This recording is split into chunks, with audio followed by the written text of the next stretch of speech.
Welcome to Luca and Miguel. Enjoy the video.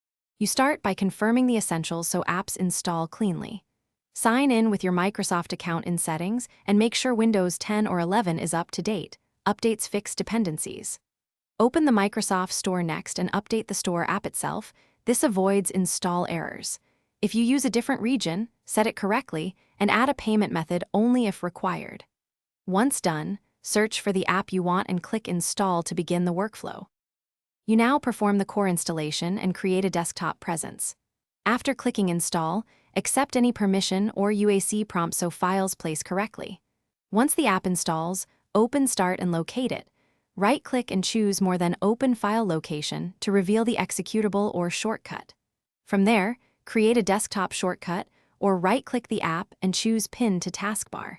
This makes the Store app accessible like a traditional desktop program. You finish by ensuring shortcuts work and by resolving common failures. If a desktop shortcut is missing, open File Location and drag the exe or create a new desktop shortcut manually. When installs fail, reset the Microsoft Store via Settings Apps Microsoft Store Advanced Options Reset and run WS Reset. EXE to clear the cache.